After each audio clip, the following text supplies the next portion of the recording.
Today I'm going to tell you a story not about gunfights or famous outlaws, but about a widow, two small children, and a man with a past darker than the storm he walked in from. He stood at her gate, soaked in cold and silence, and said, "I'll sleep in the barn," until she looked him in the eye and answered, "You'll sleep next to me, or not at all." What followed was a buried well, a secret deeper than snow, and a love no one saw coming. If you believe the best stories don't need gunfire, just someone willing to stay, then go ahead and subscribe to the channel. There are more stories like this one waiting just around the bend. The wind came first. Long before the clouds thickened or the air turned bitter, it crept over the flat land like a warning. By late afternoon, it had gathered strength, scraping across the boards of the Carter barn like claws on bone. Susan Carter tightened her shawl, hammer in hand, as Luke struggled to hold the latch steady against the gust. "Push harder, baby," she said through chattering teeth. Luke, 6 years old, and always watching more than he spoke, nodded without answering. His fingers were red and raw, but he didn't cry. He was his father's son, in that way, for better or worse. The storm bore down fast. A wall of sleet chased the horizon, swallowing the late autumn light. Susan shoved the last board into place, the cold stealing sensation from her fingertips. As she stepped back, the wind howled against the eaves, and she knew they'd only barely beaten the worst of it. Inside the barn, the air was stale, with old hay and horse sweat. Susan exhaled, brushing back strands of hair from her cheek. Luke sat on a hay bale chest, rising and falling too quickly. That was when the knock came, not from the house, but the wide barn door they'd just secured. A figure stood there, framed in the storm. Rain poured off the brim of his hat and traced down his coat in rivulets. He didn't reach for a weapon, didn't smile soy. "Name's Brian Cole," he said, voice low and rough. "Come about a debt." Susan froze, her fingers clenched the hammer tighter without thinking. "My husband is dead," she said. Brian tilted his head. "Debt ain't." No further explanation. No raised voice, just a statement, cold and quiet as the rain. Susan looked him over. He didn't wear a badge, but he carried himself like a man who didn't flinch. His boots were soaked through. His face was hard, unshaven, with storm-colored eyes that said he'd seen more than he'd ever tell. "You can sleep in the barn," she said finally. "That's all I can offer." He nodded once and stepped inside, bringing the cold with him. Luke stared openly, but Susan touched his shoulder and gave a slight shake of her head. They didn't speak again that evening. The wind moaned through the rafters as night fell. Susan tried to sleep in the front room of the cabin, curled around Lisa, while Luke lay bundled beside them. The fire burned low. The storm raged on. Sometime after midnight, she woke to the sound of coughing. Lisa's skin was hot under her palm, her breath shallow and quick. Panic gripped Susan like a hand around her throat. No medicine, no neighbors close enough, and no time to wait. She slipped on her boots and shawl, stepped into the storm, and crossed to the barn. Brian was seated by a low fire he'd built from old fence posts. He looked up, eyes unreadable. "My daughter," Susan began, voice shaking. "She's burning up. I don't know what to do." Brian stood without a word, grabbed his saddle blanket and canteen, and followed her. Inside the cabin, Lisa lay limp and glowing with fever. Brian knelt beside her, placed the back of his hand against her neck, and began working silently. Damp cloths, small sips of water, and steady presence. Susan hovered helpless. Luke sat at the edge of the bed, chewing his lip. "Is she gonna die?" "No," Brian said. "She's tough." It was a lie meant to comfort, but somehow Susan found herself believing it. Hours passed. Lisa's fever broke just before dawn. Her breathing evened out. Susan brushed the girl's hair back, her own eyes burning. Brian rose slowly. "She'll need rest. Keep her warm. And boiled water only." He turned to go. "Wait," Susan said. He paused in the doorway, silhouetted against the still blowing snow. Her voice was low, but firm. "You'll sleep next to me." Or not at all. Brian didn't smile, didn't speak. He stepped inside and shut the door behind him. Susan didn't sleep. She sat in the rocker by the hearth, hands clasped tight in her lap, watching the coals burn down into embers. The cabin held a silence so complete, it rang louder than the storm outside. She could hear Lisa's slow breathing. Luke stirred once, shifting in his sleep, a hand twitching toward the blanket, as if reaching for a comfort that wasn't there. Behind her, the stranger had taken a seat by the wall. Not too close, not far. He didn't remove his coat, only shrugged it off one shoulder and folded it like a pillow behind him. He didn't lie down either, just sat with his knees up, one hand resting on his thigh, the other near the fire, palm outstretched to the glow. He looked like a man used to sleeping, light eyes, half-lidded, but still alert. Susan didn't speak. Neither did he. She studied the hard line of his jaw, the way the scar under his right eye caught the light now and then. He hadn't tried to explain himself, hadn't pushed his way inside, hadn't even asked for food. Just sat as if he'd accepted the night as a debt he couldn't pay, but had to endure anyway. Outside, the wind eased for a time, like the storm itself had stopped to listen. Susan rose at last and draped another quilt over Lisa. The girl sighed and rolled onto her side. Luke let out a little huff in his sleep, still curled like a question mark beneath the old wool blankets. When Susan turned back to the fire, she found Brian watching her, not staring, just watching like a man who understood something, without needing to say it. "You from around here?" she asked quietly, her voice dry from hours of silence. He shook his head. "No, ma'am." "How far east?" "Came from Kansas way. Long time ago now." She nodded once, as if that settled something. In truth, it settled nothing. The fire cracked. A lusky shifted, sparking a brief spray of orange. The air smelled of cedar and old ash. Susan moved to pour water into the kettle, hands steady now that the worst of the fever had passed. She didn't offer him any. She wasn't ready for kindness. But he spoke first. "You've done all right," he said. She raised a brow. "That's so." He nodded slowly. "Holding this place together. 2 kids, winter coming, that ain't nothing." Susan felt a bitter laugh rise but swallowed it. "You don't know me." "I seen enough to guess," he replied. "And you didn't have to come for me tonight." "You did. I needed help, that's all." "Ain't a crime," he said simply. They sat again in silence, broken only by the ticking of the wall clock and the occasional rattle of wind at the shutters. She remembered what it felt like to share space with a man in silence, how long it had been. Not since her husband.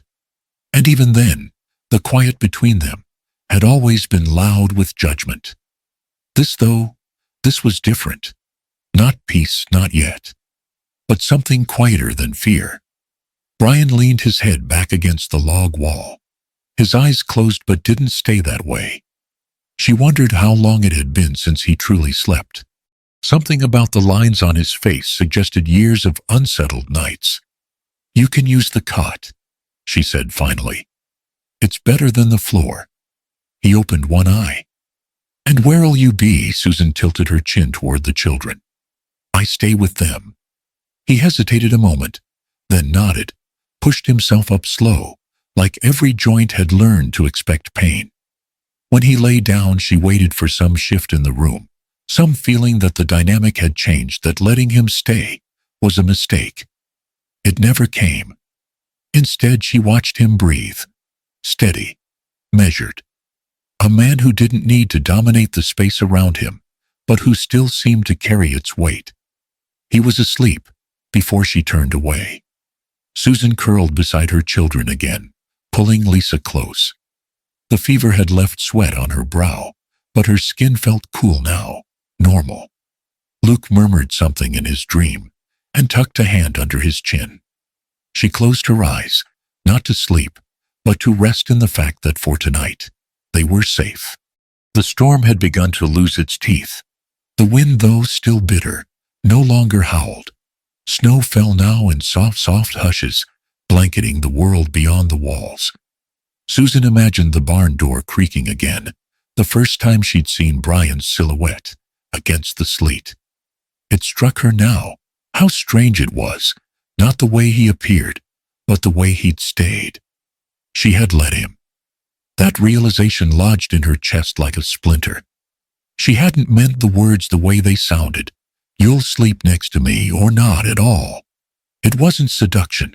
It wasn't even trust. It was survival. And maybe something else. Something she hadn't had in years. A choice. As sleep claimed her, Susan reached for the edge of Luke's blanket and tugged it higher over his shoulder. Then she let the night take her, listening to the fire's soft hiss, the wind's distant sigh, and one other sound she hadn't expected, the even breathing of a man who for now wasn't running anymore. Morning broke slow and pale, like a candle behind gauze. The wind had died down sometime near dawn, leaving the world hushed beneath a fresh coat of snow. Susan stood at the window, arms crossed over her chest, watching faint wisps of smoke rise from the chimney of the barn. Brian must have stirred before anyone else, she thought, not that she was surprised. He'd slept by the fire, not moving once in the night, like a man practiced in stillness. When she'd risen to stoke the hearth in the dim light before dawn, she'd found him already awake, eyes open, quiet as stone. Now, as she listened to the kettle hiss and pop, she could feel the air between them stretched thin, like a rope too long under tension. Lisa still slept, a damp flush on her cheeks, but breath steady. Luke sat at the table carving a stick with a pocket knife he'd taken from the drawer when he thought she wasn't looking. Brian sat on the edge of the hearth, boots pulled close to the fire. He didn't speak, did not glance her way, just watched the flames curl and hiss. It was the same as last night, no questions, no small talk. And yet his silence unsettled her more than words might have. She poured 2 tin cups of coffee, one for herself, one for him, and set it down near his boots. He looked at it once, nodded. Nothing more. He was polite, respectful even. But he saw everything. Every glance between her and the children, every crack in the window frame, every board that creaked when stepped on. He was watching, always watching. By mid-morning, the snow had softened to a light flurry, and Susan sent Luke to collect firewood from the lean-to. Brian asked nothing, offered nothing. But when Luke slipped and dropped half the pile, it was Brian who stepped out onto the porch without a word, gathered the logs and stacked them at the door. Luke mumbled thanks. Susan said nothing. She didn't want to feel grateful. Not yet. The knock came around noon. 3 firm raps on the cabin door, followed by the squeak of leather and a familiar voice. "Mrs. Carter, you in there?" Susan's stomach dropped. She opened the door to find Deputy Everett Shaw, standing on the step, uniform dusted in snow, one hand resting lazily on his hip, near the butt of his revolver. "Everett," she said, forcing a calm smile. "Didn't expect to see you so soon." He tipped his hat, stepped inside. His eyes landed on Brian near the fire and lingered. "I heard you had company." Susan closed the door behind him. He needed shelter for the night. The storm.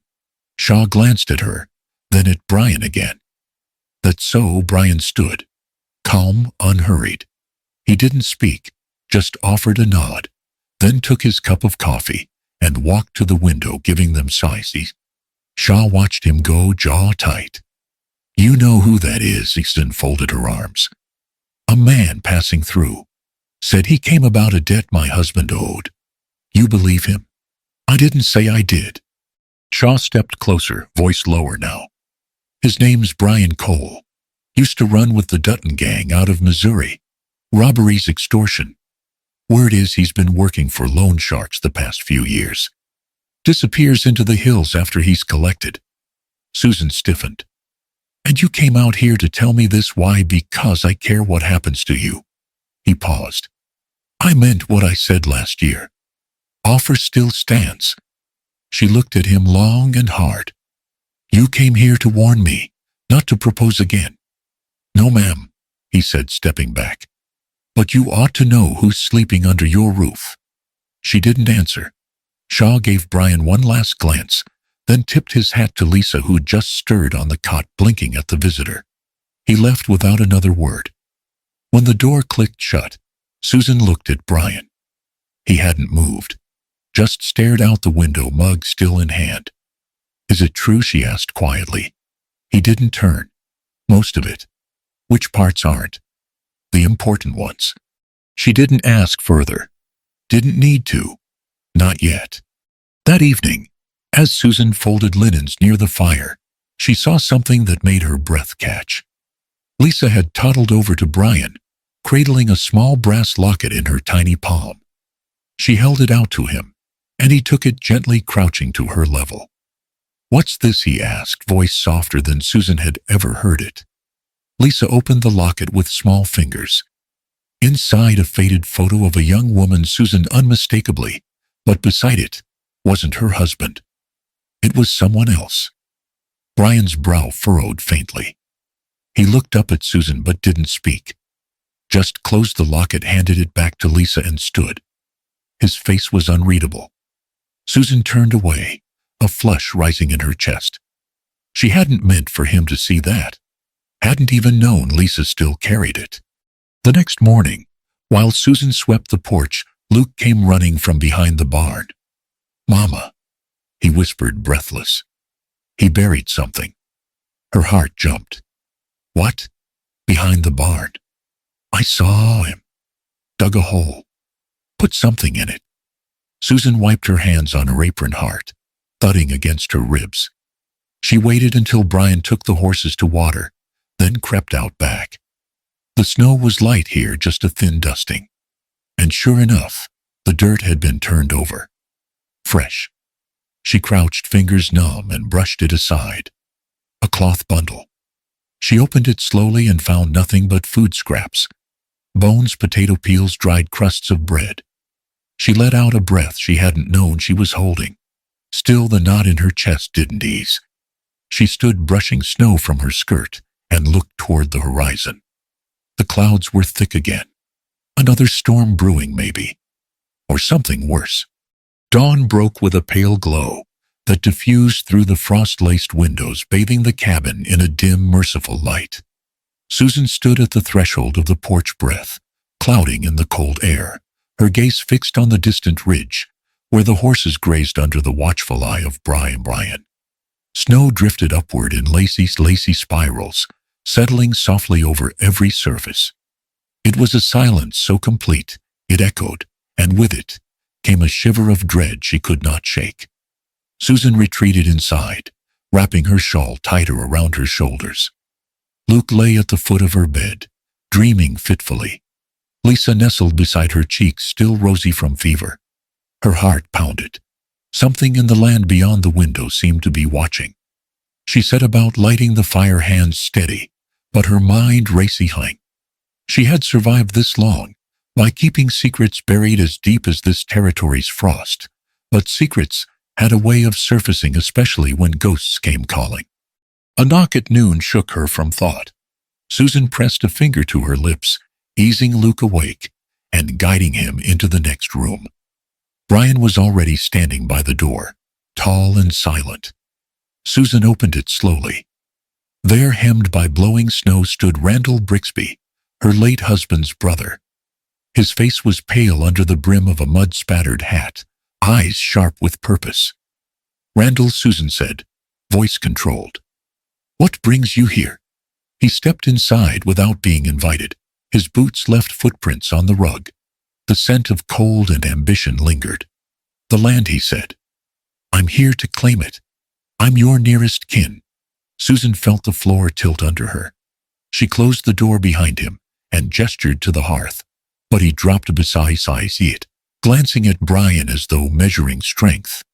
I heard you've got a stranger staying. he said, tone flat. Susan exhaled softly. I offered him shelter from the storm. Randall's eyes narrowed. I see. He stared at Brian, then at Susan again. Or maybe he's here to find what I've come for. Susan's throat tightened. What do you mean? Randall smiled slow, knowing. You know what I mean. I know your husband had gold stashed somewhere on this property before he passed. And I came expecting to find the deed signed over. Mind if I see it? Susan forced calm, guiding her gaze first to Brian, who watched quietly by the window, then to Randall's clenched jaw. I have no deed, she said. I'm managing here as best I can. Randall rose. You'll sign it soon. You'll let me have it. Susan nodded. Give me time. That night, she couldn't sleep. A knot of fear wound tighter in her chest until Brian appeared beside her door. He said nothing at first, just stood in the lantern light. What do you want? Susan whispered. He met her eyes, dark and steady. You're hiding something. Tell me before he does. Susan's breath caught. All at once the walls she'd built against memory shook loose. She nodded. My husband. He wasn't a good man. His face softened, not pity but something like understanding. He buried more than this land out there. She pointed to the dark beyond the window. He hid gold. He hoped we'd be safe. Then he didn't come back. Tears she hadn't felt fall, years drained from her eyes. She swallowed hard. I thought if I had it, I could be free. But now, men are looking for it. I can't keep it buried forever. Brian glanced toward Randall's silent bluff, and something in his eyes dimmed. I wasn't here to collect a debt either, he said after a moment. I was hired to find that gold. Susan stared. The room seemed to tilt again. He ran a hand through his damp hair. But I changed my mind. I didn't expect to care. I thought I could do it and move on. But the face of your children, I can't bring that kind of trouble here. Susan blinked, uncertain whether to speak. The truth of him laid bare that way made her both shrink and ache.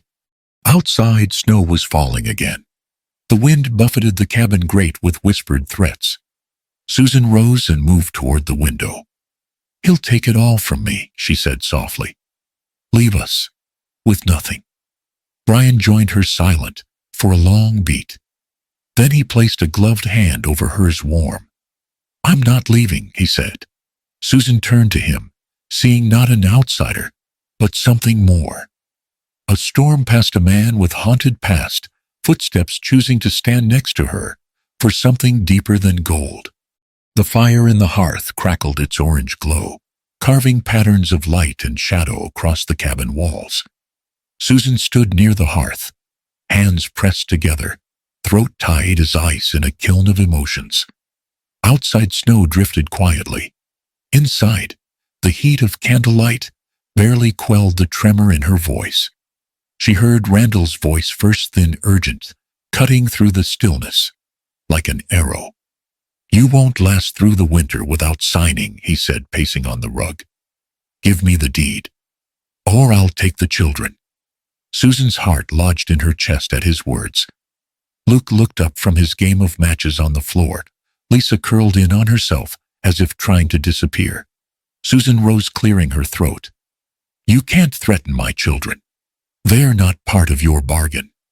Randall's glare hardened. Your husband left me the papers before he died. You know what's there.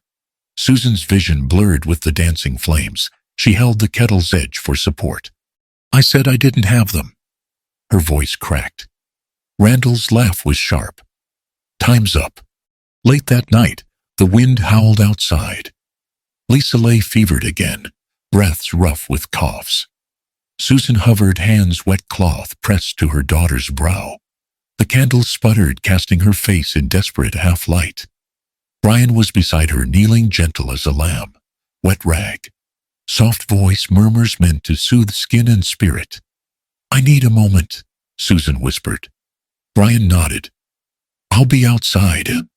Susan closed her eyes, chest heaving. She watched him go gone into the night, leaving her alone with sickness, snow, and fear. The next morning brought a cold clarity. Luke was unusually quiet. Susan found him sitting near the hearth, knees drawn to his chest, face unusually pale in the soft glow of the fire. Something about his stillness unsettled her, like a storm held behind blue eyes, too young for silence. She crouched beside him, her heart already tightening with dread, before he even opened his hand. In it was a crumpled piece of brown paper, the edges damp from his fingers. When she smoothed it open, her breath caught in her throat. A drawing done in rough smudged charcoal. A small figure, thin and childlike, tumbled into what looked like a deep black pit, jagged lines suggesting stone or roots. The figure's arms flailed. At the bottom, a dark smear. Nothing else. "What is this?" she asked, her voice barely above a whisper, heart pounding against her ribs like hooves on frozen ground. Luke didn't look at her. "I saw it," he said. "Like a picture in my head. I don't know why." Susan stared at the drawing, fingers trembling. She wanted to dismiss it, wanted to laugh it off, but she couldn't. Something old and buried shifted inside her chest, fear, guilt, memory. She folded the paper slowly, carefully, as if it might break. The sense of doom stayed with her long after Luke had gone to bed. A crumpled piece of brown paper clutched in his hand. When she knelt beside him, he held it out. A drawing done in charcoal. A child's figure, stick-thin, falling into a dark, jagged hole. "What is this?" she asked, her voice barely above a whisper. Luke's eyes stayed on the picture. "I saw it in my head, like a memory." She didn't answer. Couldn't. That night, Lisa stirred in her sleep and murmured, voice ghost-thin, "Daddy's still in the well." Susan froze. Brian, who had just stoked the fire, looked up sharply. "What did she say?" he asked. Susan tried to shrug it off. "She's delirious. Fever dreams." But Brian didn't look convinced. He studied Susan long after Lisa had gone quiet again. Later that evening, Susan found him at the barn, hands steady as he tended the mare, water bucket swinging. "I can't lose her," she said. He nodded slowly. "Lisa's strong." Susan swallowed back tears she thought long dead. "And I can't lose this place." Brian's gaze drifted toward the cabin, where light spilled like hope. "I know." Snow gathered on his coat. Susan touched his arm. "Thank you for staying." He turned, face soft but steady. "I wasn't going to leave." The conversation came through the next few hours. They sat wrapped in blankets by the fire. Lisa slept. Luke dreamt quietly, and Susan finally found breath enough to speak her grief. "He was building a life," Susan began. "Then one night, when Luke was just 2, my husband flew into a rage. Lightning mad. There was nowhere safe to run. I struck back. He fell. Against that well outside." She paused, fingers tracing embers in the ashes. "I watched him drop. Landed silent at the bottom." Her voice cracked. Brian closed his eyes. "I buried him in the well," she whispered. "Said I'd never mention it. I thought that was right." The fire popped. Brian took her hand. Brian looked at her for a long moment, something shifting in his expression, a flicker of disbelief, followed by quiet comprehension. His jaw tightened, but his voice stayed soft. "You did what you had to," he said, though the words came slower now, as if weighed down by all they meant. He let go of her hand, only to run his own across his mouth, his eyes drifting toward the window, where the wind whispered secrets they hadn't dared speak. He wasn't angry, but something in him was rearranging conflict, understanding, and perhaps a shadow of sorrow for what she'd lived through and what he'd just come to know. Said. Susan flinched, guilty. She wasn't done. "He hid gold there too," she confessed. "I thought that would give us a future. But now, men are here for it." Brian's jaw clenched, tension tightening his shoulders. I wasn't going to take it from you, he said softly. I came for peace, not profit. Susan shook her head. That gold's cursed. I don't want it. Brian reached and brushed a flake of snow from her hair. You don't have to, he said. The fire died in the hearth. They watched the coals glow, shadows pulsing between them. Susan's heart felt raw, but alive. Why do you stay? She asked, voice barely a whisper. His answer was quiet. You stayed the night. She turned away, emboldened by emotion. Then softly, impossibly, they kissed, barely but wholly, like breath, meeting frost in the hush of a winter dawn. The air around them held still, heavy, with the weight of unspoken fears and flickers of something more. The fire behind them cast long shadows, their forms outlined in flickering gold, and for a moment, time seemed to pause. It was not a kiss of passion, but of two souls touching through layers of hurt and history, hesitant, trembling, but true. And holy, like breath, meeting winter. Susan pulled back, eyes wide. I'm sorry, she said. I can't. Brian pressed a finger to her lips. Don't run, he murmured. That night, sleep was fragile. Susan drifted with Lisa between them, the warmth of new trust wrapping around her heart. But the image of the well, of that drawing, of Lisa's fevered whisper, none of it let her rest. The morning broke sharp and gray, the kind of morning that held its breath. Frost glazed the grass like glass, and the well outside stood still, silent, patient, waiting. Susan watched from the cabin window as Brian walked toward it. He moved with the caution of someone about to trespass into memory. The rope and pulley groaned as he lowered the bucket. It hit the bottom with a hollow thud. He paused, then pulled it back up, slow, steady. What rose wasn't water. Susan stepped out as Brian laid the bucket down. Inside, beneath layers of dirt and cold moss, a small bundle of cloth protruded, and something bone white glinted through a tear. Brian's face was pale, jaw set like stone. It's him, isn't it? Susan nodded slowly, her face stricken. The truth she'd buried with her husband hadn't stayed down. Brian sat beside her on the porch bench, hands dirty from the rope. I need to know everything, he said. No more half-truths. Susan stared ahead at the gray skies. You already know most of it, she said quietly.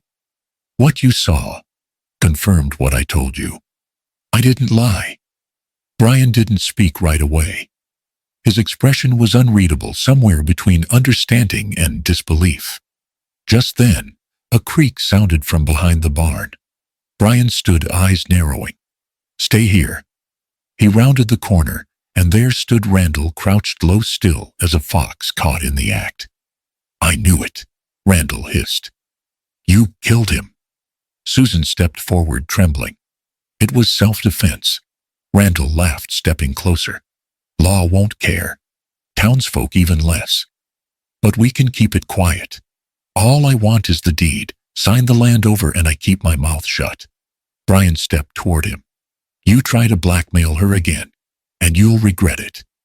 Randall only smirked. You're not in the clear either, mister. A voice cut through the air like a bullet.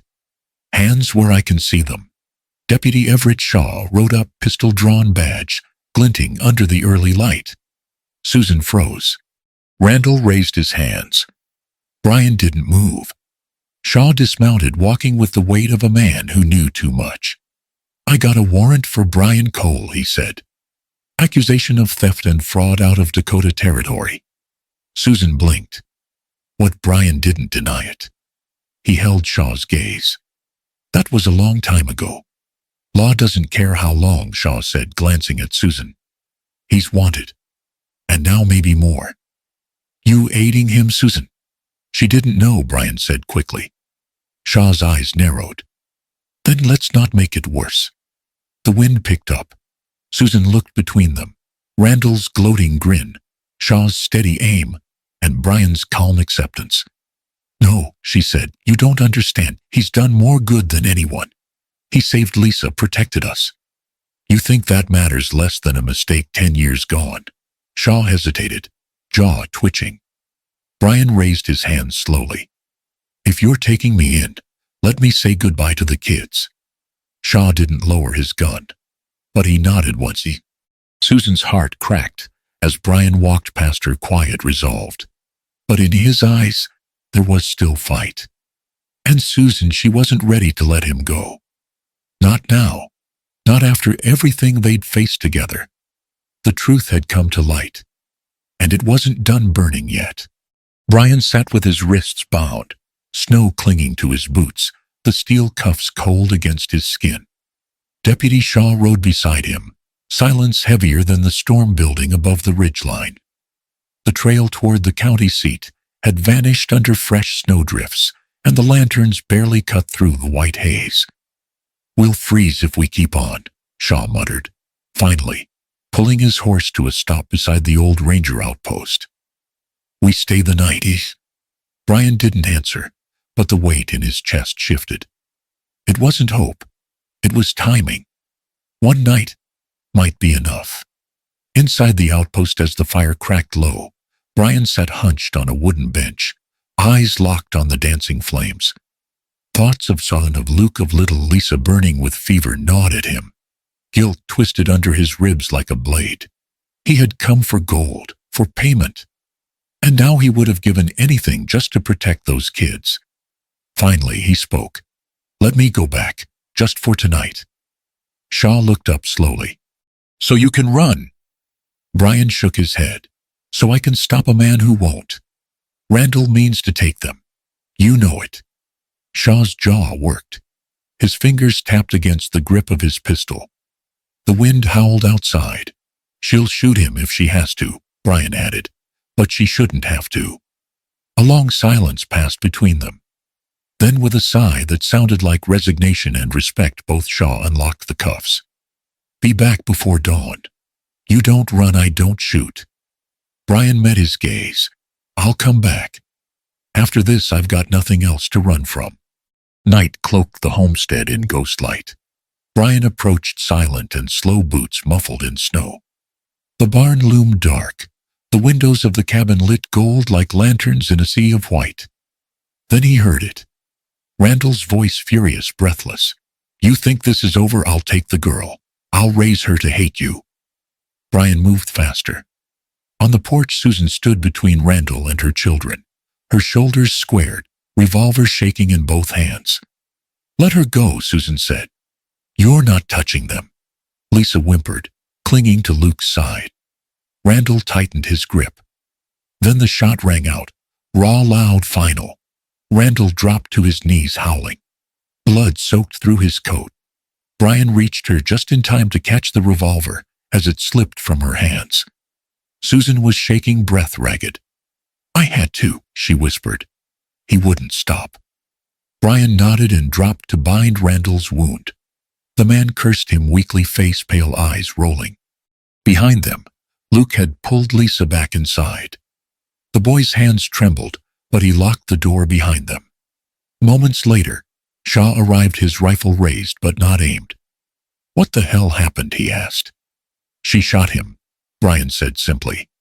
He was taking the girl. Shaw looked between them. The pistol. The blood. Susan's shaking form. Brian kneeling, the cuffs still in his pocket. She protected her children, Brian continued. But I'm the one who let this man get close. I brought the danger. I'll take the charge. Shaw frowned. You understand what you're saying? Brian stood. I do. Susan stepped forward, voice barely a whisper. Don't. Please. You came back. Brian looked at her gently. I said I'd protect you. I meant that more than I ever meant anything. Shaw stared long and hard. Then finally he lowered the rifle. You're the first man to protect them for the right reasons, he said. I won't stand in the way of that. Brian's breath hitched. He looked away toward the dark horizon. Snow kept falling. An hour later, Randall lay unconscious in the barn, wound-bound, gun tossed far from reach. Shaw stood guard near the fence line, silent in the dark. Brian found himself drawn to the bluff behind the house. The wind there whipped across the valley, brushing hair from his eyes. Below, moonlight glazed the field in silver. Susan joined him without a word. For a long time neither spoke. Then she said, "This place, it's named for the widow who waited here, for a man who never returned." He nodded. "I know." She looked out over the ridge. "I stood here once thinking I was the widow, that my life was over, that love was buried with him." Brian turned to her. Her eyes shimmered not from tears but from something stronger. "You came back," she said, "even when you didn't have to." "I couldn't not," he replied. "Not after all this." She stepped closer. "You chose to stay," she whispered. "Don't choose to leave again." His breath caught. He reached out, brushing a loose strand of hair from her cheek. "I've been a coward most of my life," he said, "but not now." She took his hand, held it tight. And under the watchful silence of the bluff, they stood, two people remade by fire, frost, and forgiveness. No promises were made. None were needed. He had stayed, and she would never let him go. Widow's Bluff outline. Spring came not with a roar, but with a whisper. The last frost lifted from the fields like a secret, no longer willing to be kept. Buds peeked from the naked trees, and the ground once hard and bitter softened beneath new grass. Susan stood at the schoolhouse window, chalk in hand, watching Luke and Lisa run between the apple trees behind the yard. Her voice echoed across the room as she read aloud from a worn primer, but her heart was outside with them and with the man mending fence rails near the creek. Brian. She hadn't imagined he'd stay. Not really. But day by day, board by board, nail by calloused nail, he rebuilt what had once been broken. The barn stood straighter now. The roof no longer sagged. More than that, the silence in her chest had lifted, replaced by a kind of calm that felt almost sacred. He didn't speak much in town, but he helped at the mill, nodded to the preacher on Sundays, and fixed the widow Monroe's gate without being asked. The children adored him. Luke followed him everywhere, asking about saddle knots and cattle brands. Lisa, once so quiet, now beamed whenever he lifted her onto the mare's back. One afternoon, Susan heard her daughter giggle and say plain as morning, "Pa, can I ride again?" Brian froze hammer mid-swing. Then he smiled broad and unguarded and lifted Lisa high into the saddle. Susan watched from the porch, hand over her heart, eyes stinging in the sunlight. The schoolhouse grew warm in April. Children tracked in mud and laughter.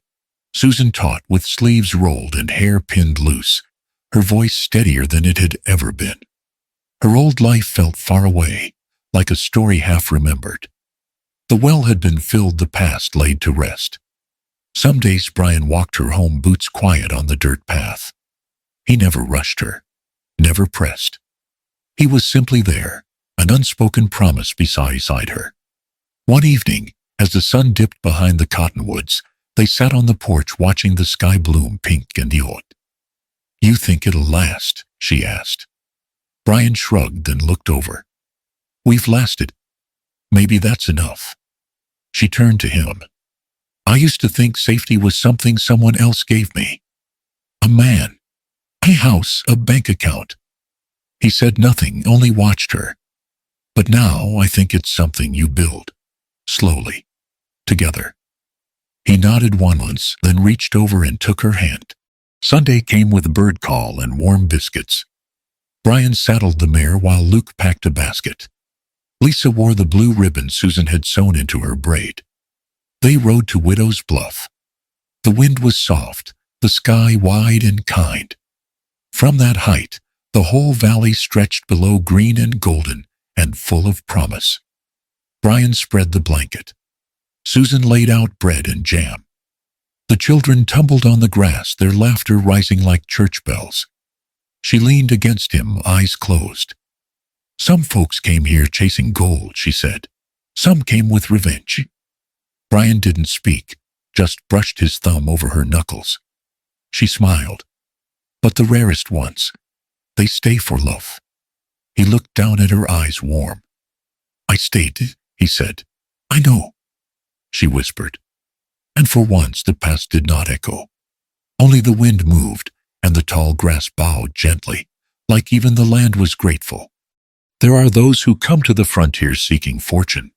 Others bring blood and old debts. But the rarest kind, the ones stories forget, are those who stay. Not for gold, not for vengeance, but for love.